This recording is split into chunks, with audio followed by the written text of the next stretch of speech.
Good evening.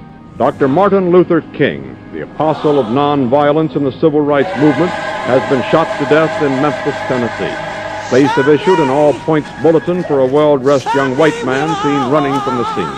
Officers also reportedly chased and fired on a radio-equipped car containing 2 white men. Dr. King was standing on the balcony of a second-floor hotel room tonight when, according to a companion, the shot was fired from across the street. In the friend's words, the bullet exploded in his face. Police, who have been keeping a close watch over the Nobel Peace Prize winner because of Memphis' turbulent racial situation, were on the scene almost immediately. They rushed the 39-year-old Negro leader to a hospital where he died of a bullet wound in the neck.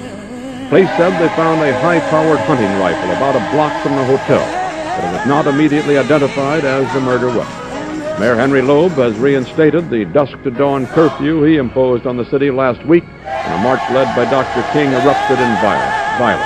Governor Buford Ellington has called out 4,000 National Guardsmen. Police report that the murder has touched off sporadic acts of violence in a Negro section of the city. Nationwide television. Then we started our struggle together. Things were going well for the first few days, but then about 10 or 15 days later, after the white people in Montgomery knew that we meant business, they started doing some nasty things. They started making nasty telephone calls and came to the point that some days more than 40 telephone calls would come in, threatening my life, the life of my family, the life of my children. I took it for a while in a strong manner. We've got some difficult days ahead, but it really doesn't matter with me now because I've been to the mountaintop.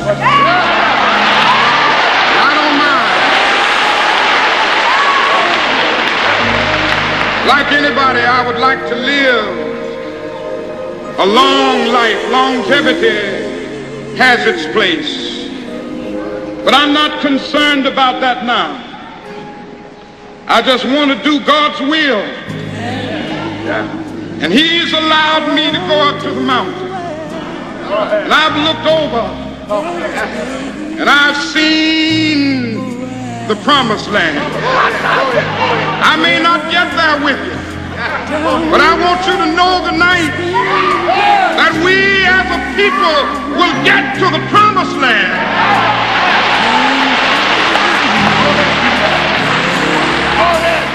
So I'm happy tonight. I'm not worried about anything. I'm not fearing any man.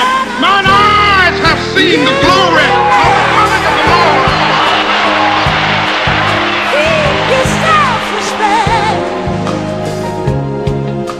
Your woman and manly bride. America is shocked and saddened by the brutal slaying tonight of Dr. Martin Luther King.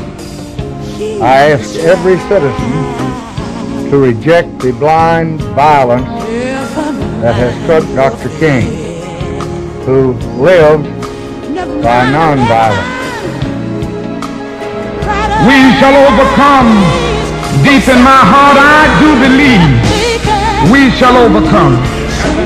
Though I join hands so often with students and others behind jail bars singing, we shall overcome. Sometimes we've had tears in our eyes when we joined together to sing it, but we still decided to sing it. We shall overcome. Lord, before this victory is won, some will have to get thrown in jail some more, but we shall overcome. Don't worry about us. Before the victory is won, some of us will lose jobs, but we shall overcome. Before the victory is won, even some will have to face physical death. Physical death is the price that some must pay to free their children from a permanent psychological death. Then nothing shall be more redemptive. We shall overcome. Before the victory is won, some would be misunderstood and called bad names and dismissed as rabble-rousers and agitators, but we shall overcome.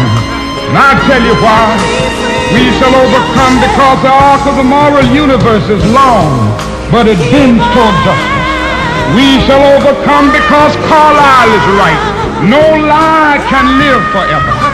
We shall overcome because William Cullen Bryant is right. Truth crushed to earth will rise again. We shall overcome because James Russell Lowell is right. Truth forever on the scaffold, wrong forever on the throne. Yet that scaffold sways the future. Behind the dim unknown standeth God within the shadow, keeping watch above his own. We shall overcome because the Bible is right. You shall reap what you sow. We shall overcome. Deep in my heart, I do believe we shall overcome. With this faith, to struggle together, to go to jail together, to stand up for freedom together, knowing that we will be free one day.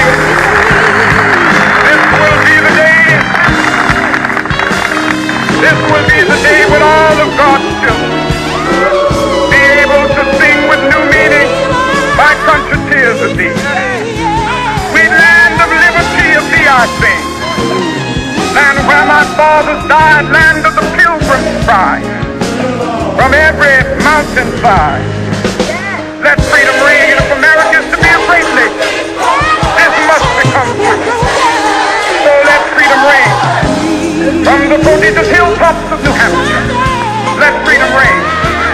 From the mighty mountains of New York, let freedom ring. From the hiking Alleghenies of Pennsylvania, let freedom ring. From the snow-capped Rockies of Colorado, let freedom ring. From the curvaceous slopes of California. But not only that, let freedom ring from Stone Mountain of Georgia. Let freedom ring from Lookout Mountain of Tennessee. Let freedom ring from every hill and molehill of Mississippi, from every mountainside. Let freedom ring, and when this happens, when we allow freedom ring, when we let it ring from every village and every hamlet, from every state and every city, we will be able to speed up that day when all of God's children, black men and white men, Jews and Gentiles, Protestants and Catholics, will be able to join hands and sing in the words of the old Negro spiritual. Free at last, free at last. Thank God Almighty, we are free at last.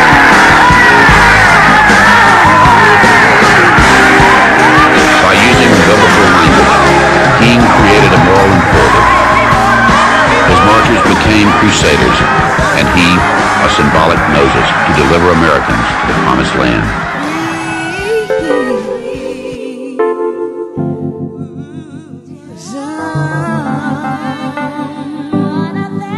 Wanna thank you, freedom.